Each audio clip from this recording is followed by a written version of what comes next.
All right, welcome to the explainer. There's this really fascinating pattern you see over and over again in society, how the biggest rebels, the outsiders, often end up becoming the new rulers.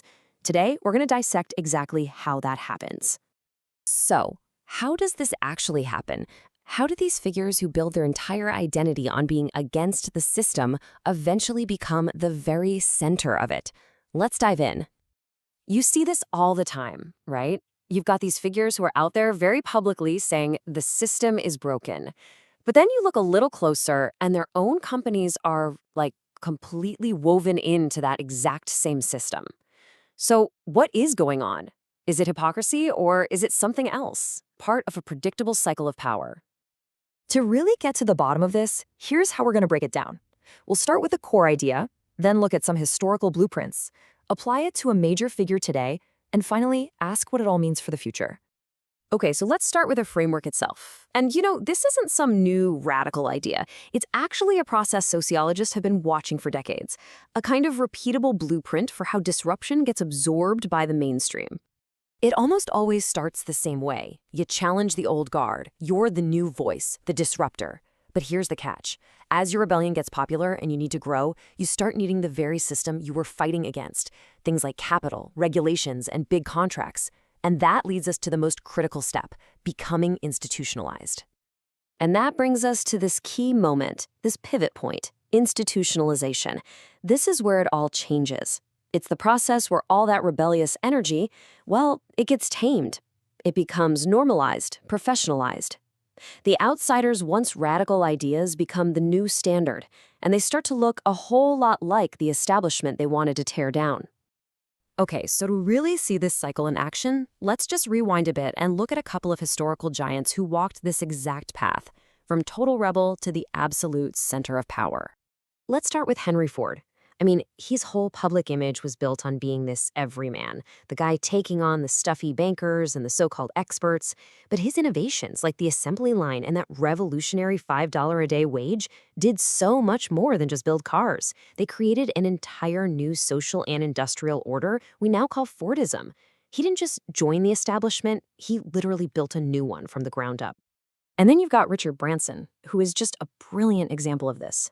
He literally starts out as this counterculture rebel, signing punk bands that no one else would touch. He built the entire Virgin brand on this performance of fighting corporate giants like British Airways. And where did this path of cheeky, anti-corporate rebellion lead? To Sir Richard Branson. Come on. You can't get more establishment than a knighthood from the Queen. The rebel was officially absorbed. All right, so that brings us right up to today. We can take this exact same framework and apply it to one of the most powerful and, let's face it, polarizing figures of our time. And when you lay them all out side by side, wow, the pattern just jumps right out at you. You've got Ford's anti-elite populism, Branson's anti-corporate irreverence, and Musk's anti-bureaucracy disruption. They're all just different flavors of the same outsider posture, and each one used a specific tool to get their ideas into the mainstream. And you start to see that the playbook is remarkably consistent, no matter the era. Step 1, create this public persona of defiance. Step 2, frame your rule-breaking not as being for you, but as something that's good for all of society. And here's the key. Once you actually succeed and have to scale up, you are forced to deal with and rely on the very institutions you used to criticize.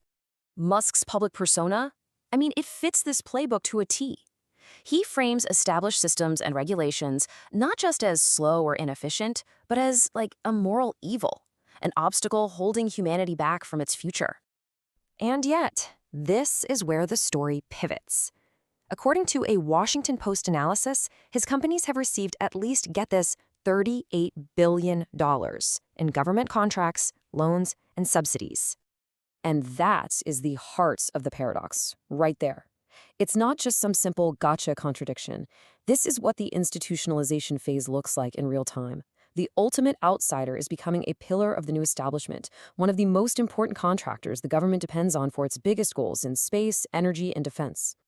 Okay, so let's pull back for a second and think about what this recurring pattern really means, because, it's bigger than just a few famous individuals. This really gets at a fundamental truth about how society changes. The cycle keeps repeating because we need both things. We need the disruptors to push us forward, but we also need stability to, function. So yesterday's disruptor builds a new system, which, over time, becomes the new old guard. The rebel becomes the king, which just creates the space for a new rebel to challenge the throne. So, that leaves us with this one big provocative question. As today's rebels become tomorrow's rulers, we should be asking ourselves, who is on the fringe right now, quietly building the tools, the companies, and the ideas that will one day challenge them? Because that cycle, it's already beginning again.